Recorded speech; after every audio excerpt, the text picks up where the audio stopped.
Texas Children's Hospital in Houston is the largest children's hospital in the world. They treat more than 4 million patients under the age of 21 every year, most of them minors. And because of the hospital's size and prestige, what happens at TCH doesn't just affect those patients. What happens at TCH also influences other major children's hospitals all around the world and how they conduct their operations. And that's what makes the reporting out of Texas Children's Hospital this year, most of it done by Chris Ruffo, impossible to ignore, even if the media, of course, would like to ignore it and has ignored it.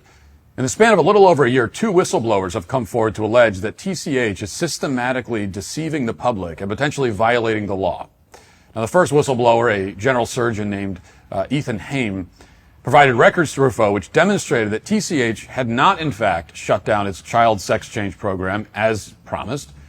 And this was significant because the Attorney General of Texas, Ken Paxton, had just released a legal opinion stating that child sex change surgeries, as well as cross-sex hormone treatments, constitute child abuse under Texas law. So TCH claimed that they shut the program down in order to avoid prosecution. As the hospital put it, they wanted to safeguard our healthcare professionals and impacted families from potential criminal legal ramification. So they stood by the child sterilization, but they said they had no choice but to comply with the Attorney General so that they wouldn't all be arrested. Now, according to Ruffo's reporting, Haim provided redacted records proving that TCH then quietly restarted the program without informing the public. In effect, they didn't really shut it down at all. Haim didn't give Ruffo any personally identifying information about any patients, and no personally identifiable information was ever released publicly. He provided only the information that was necessary to verify that TCH was continuing to perform procedures related to child sex change surgeries, in apparent defiance of the Attorney General. For example, the records reportedly demonstrated that TCH allowed a doctor to, quote, insert a non-biodegradable drug delivery implant into an 11-year-old girl who identified as transgender. Records also indicated that several children between the ages of 11 and 15 received these implants, among many other procedures. The Texas legislator clearly thought that Haim's revelations were worth acting on. The very next day after Ruffo published his report on Haim's claims, the Texas legislator voted in bipartisan fashion to ban so-called gender-affirming care for minors. So the Attorney General's legal opinion wasn't just an opinion anymore. It was binding on hospitals like TCH. On these facts, there's no question that Ethan Haim is a whistleblower by any definition. He chose to risk his career, which was just beginning, to provide information that his employer might be systematically violating the law. And not just any law, but a law designed to protect children from being abused and permanently sterilized. And on top of that, Haim's evidence indicated that TCH might be lying to the public, which is a pretty big deal when you're talking about a children's hospital. If they're willing to lie about castrating children, it might lead you to wonder what else they're willing to lie about and how deep the corruption goes. Haim's disclosures directly led to a substantial change in Texas's law in record time, which means that by definition, they were highly relevant to the public interest. You cannot define whistleblower any more clearly than that, I think. But Joe Biden and Kamala Harris's DOJ didn't see it that way. So a month later, they sent federal agents to his door to inform him that he was under investigation for HIPAA violations. And shortly afterwards, he was indicted. Watch. The question now is whether the doctor violated HIPAA when he accessed those patients' information. The government says he did. The doctor says he's a whistleblower. You know, I maintained from day one that I had done nothing wrong. This is Dr. Ethan Haim, a former resident physician at Texas Children's Hospital. Today, the Department of Justice claims he obtained protected health information for patients that were not under his care and without permission. In a 4-count indictment, the FBI says the doctor obtained personal information, including patient names, treatment codes, and the names of patients' physicians through the TCH electronic system without authorization. Prosecutors say he did this under false pretenses in order to cause malicious harm to the hospital by passing the information along to a media contact. So according to DOJ, Ethan Haim wanted to cause malicious harm to the hospital. They're not concerned about the permanent harm that this massive and well-funded hospital may be causing to children. Instead, the prosecutors are worried about the harm that the hospital might suffer when the public learns about the harm they're doing to children, in defiance of the Attorney General and Texas law.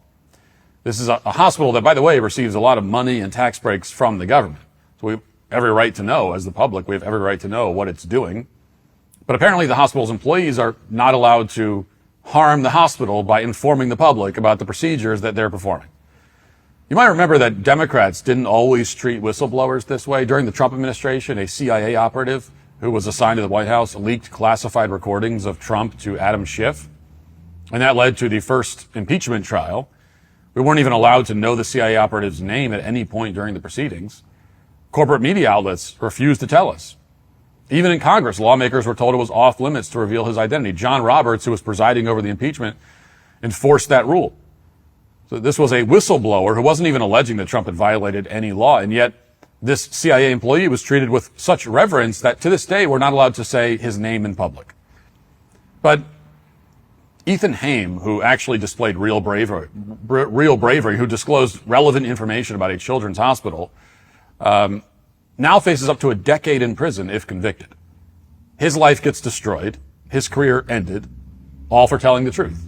And he's not the only one. This week, a nurse named Vanessa Sivage revealed that she was recently fired by Texas Children's Hospital. Her crime was alleging that TCH bills Medicaid to provide puberty blockers and cross-sex hormones to children in violation of federal law. TCH immediately denied this allegation. Then the Biden administration sent more federal agents to harass her at her home, because that's what happens when you start saying inconvenient things about so-called gender-affirming care, quote unquote. Watch. Hello? Hi. I'm looking for Vanessa Sivage. Okay. Yeah. Who are you? Cassie. I'll next time an FBI agent. Okay. This is Mr. McBride. Hey, I'm David McBride. Okay. Nice to meet you, sir. Let me do It's a it. really pleasant interaction here. Not any trouble nor deceit. Okay. All right.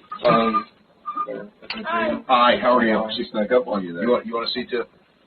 Are we interrupting dinner? I'm really sorry. That's all right. What's going on? Let me start at the beginning. So I'm sure you're aware of some of the things that have been going on at your work lately. With regards to, Yeah. So can we sit down for a minute? Let me do my song and dance. Now, the only reason these agents showed up to Sivage's home was to intimidate her. They weren't there to arrest her. They weren't there to inform her that she was the target of any investigation. The point was to imply that she'd better keep her mouth shut because the federal government was watching her. Now, in a letter to Ruffo, Sivage said that she had attempted to transfer away from the endocrine unit as a last-ditch effort to avoid working in this area of so-called medicine, but the hospital refused her request. Quote, "This past Friday on August 16th, TCH fired me effective immediately. This is unlawful for two reasons. It is retaliation for my coming forward with information on TCH's egregious pattern of deception and Medicaid fraud. This action also illegally disregarded my request to transfer due to my belief that these procedures provide irreversible harm and lifelong regret to children confused by their sex."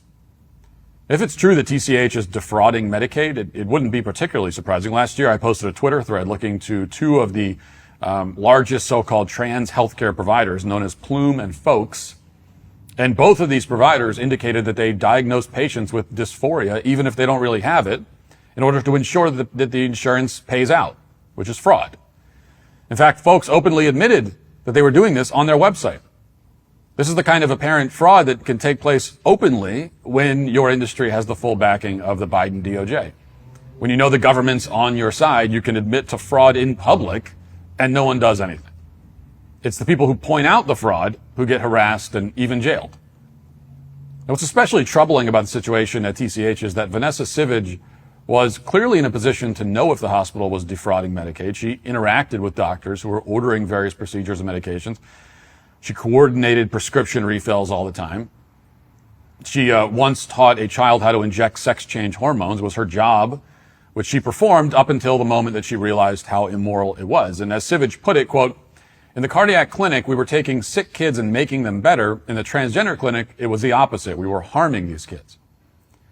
So there's only two possibilities here. Either this nurse is, for some reason, lying about her own firsthand observations, and doing so in order to completely destroy her own career and her own life, or like Ethan Haim, she's telling the truth.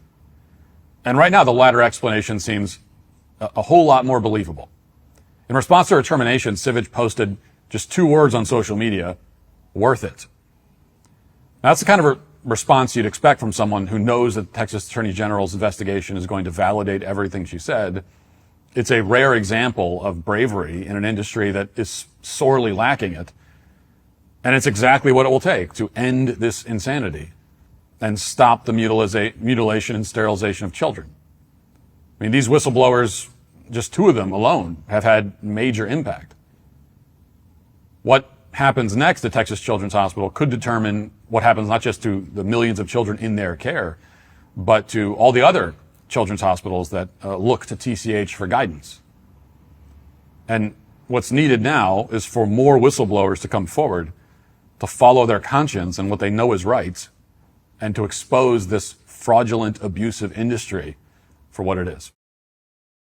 Thanks for checking out this video. If you'd like to listen to my full podcast on the go, you can check out The Matt Walsh Show on Apple Podcasts, Spotify, or wherever you get your podcasts.